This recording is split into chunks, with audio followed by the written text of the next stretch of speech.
আজকে সকালবেলা একটা খুবই দুর্ভাগ্যজনক মানে যে অনভিপ্রেত একটা ঘটনা ঘটেছে। গতকালই একটা সাংবাদিক সম্মেলন আমি বলছিলাম, গত পরশুদিন আমাদের রাজ্য সরকারের তাদের যে নানা ধরনের ব্যর্থতা থাকার জন্য আমাদের রাজ্যের পুলিশের যিনি সর্বোচ্চ আধিকারিক তাকে দিয়ে অনেক কথা বলানোর চেষ্টা হয়েছিল যে এই রাজ্যের মধ্যে আইন শৃঙ্খলা নাকি সম্পূর্ণ নিয়ন্ত্রণে আছে, মানুষ অপার শান্তিতে বসবাস করছে। ঘটনা মোটেই তা নয়। আজকে সকালবেলা ফটিকরাই থানার অধীন যে কাঞ্চনবাড়ি একটা জায়গা আছে, এই ফটিকরাই থেকে কাঞ্চনবাড়ি যাওয়ার পথে সেখানে বৈরবথলি নামক একটা জায়গা, সেখানে কিছু সংখ্যালঘু পরিবারের মানুষ আছেন, তাদের কিছু দোকানপাটও আছে, একটা কাঠের দোকানও আছে, লাইসেন্স করা কাঠ বিক্রেতা। তো সে ভদ্রলোক সংখ্যালঘু অংশের মানুষ, তিনি একটা গাড়িতে করে তার দোকানের জন্য এই চিরাই করা কাঠ নিয়ে সেখানে পৌঁছেন। তখন সেখানে কিছু যুবক হাজির হয়।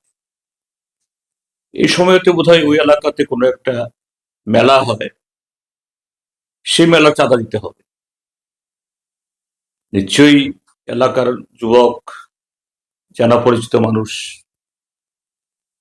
হয়তো বেশি অনেক টাকা চাঁদা চেয়েছে, সেভাবে চাঁদা দিতে রাজি হননি। এরপর তাদের মধ্যে একটা বচসা হয়। এই বচসার পর থেকেই ওই চাঁদা যারা চাইতে গেছে, এই যুবকরা, তারা সেখানে যে সম্প্রদায়গত একটা গুজব রটিয়ে দেয়, হই হল্লোড় শুরু করে। আর বাইরে থেকে দলে দলে লোক গিয়ে এই সংখ্যালঘু পরিবারের দোকান, সেখানে কিছু বাড়ি, এখানে গিয়ে হামলা শুরু করে এবং গাড়িতে আগুন লাগিয়ে দেয়, সে দোকানে আগুন লাগিয়ে দেয়, বাড়ি এবং একটা ধর্মীয় প্রতিষ্ঠান। কেন এরকম ঘটনা আমাদের রাজ্যে, এবং বিশেষ করে সেই ফটিকরায় যে বিধানসভা কেন্দ্র, সেখানকার যিনি মুরব্বী, প্রতিনিয়ত এই হিংসার চাষ করে যাচ্ছে, আর তার শিকার হচ্ছেন এই নিরীহ নাগরিকগুলো, সংখ্যাগরিষ্ঠ অংশের।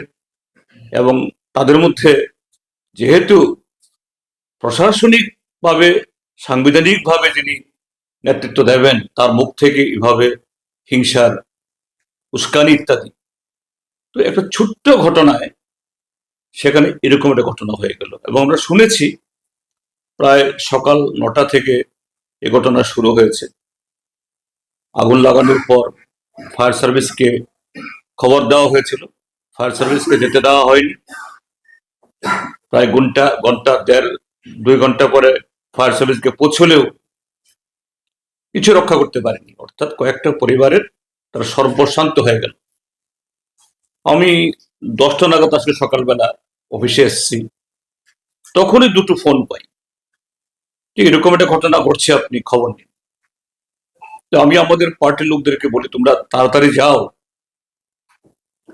যে ঘটনাই হোক এটা রাশ টেনে ধরার চেষ্টা করো, উত্তেজনা প্রশমিত করার জন্য।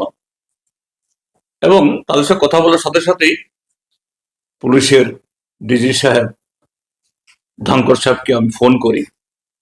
তিনি এক রিংয়ের পরেই আমার ফোন ধরেন এবং তিনি মানে সক্রিয় ছিলেন, অর্থাৎ ওই ঘটনা তিনি যে তদারকি করছিলেন বোঝা গেল। আমি বললো, স্যার ফটিকের ঘটনা তো? হ্যাঁ, আমি সেটাই স্যার, লাঠিচার্জ করাচ্ছি আমি এক্ষুনি হস্তক্ষেপ করছি।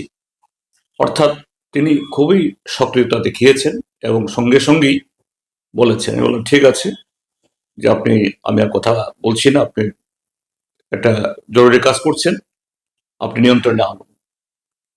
তো এই ঘটনা অত্যন্ত দুর্ভাগ্যজনক যে ত্রিপুরাজ্যে ভারতীয় জনতা পার্টির কিছু নেতা তারা এই সংবিধানের নামে শপথ গ্রহণ করে অনেক মুরব্বী হয়েছেন, তাদের যে কল্যাণে এই জাতীয় ঘটনাগুলি যা হচ্ছে তারই পরিণতি হলো এই যে কৈত্রাবাড়ি হলো, তার আগে কন্ডাছড়া হলো, পেকুছড়া হলো, পানিসাগরের, এখন আজকে এই ফটিকরায়, একটার পর একটা।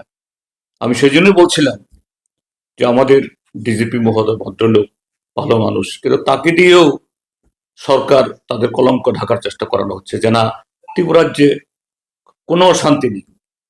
তো কৈত্রাবাড়িতে একজন আসামি ধরা পড়েছে, শাস্তি হয়েছে না। গন্ডাছড়াতে হয়েছে, ১৫০ শতাধিক বাড়িঘর সব পরিচ্ছাই হয়ে গেল না। পেগোছড়াতে হয়েছে না। এখানেও হবে কিনা জানি না।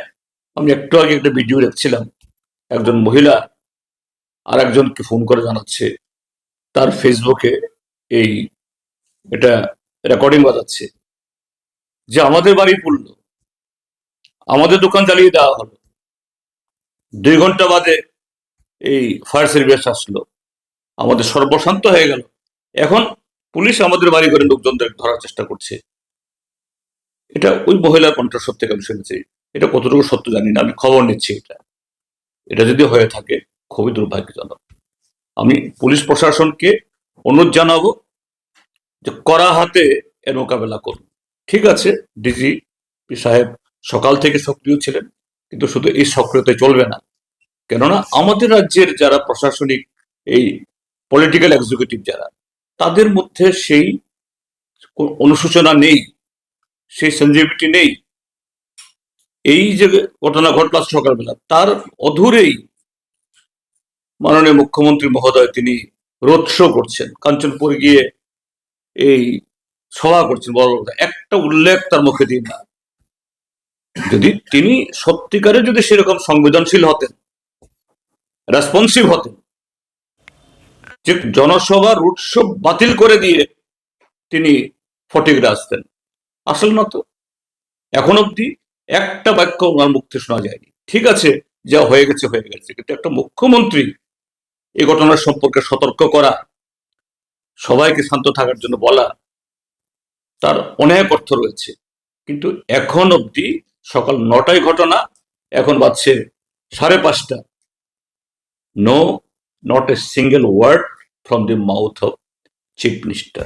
এই জন্যই বলছি পুলিশ এবং সিভিল প্রশাসন, আমি দেখেছি ডিএম সাহেব এবং অ্যাডিশনাল এসপি সাহেব সেখানে গেছেন, তারা দ্রুত এই অবস্থায় তার ভূমিকা গ্রহণ করুন।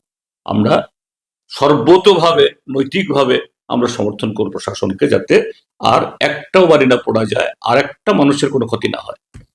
এই হল ঘটনা।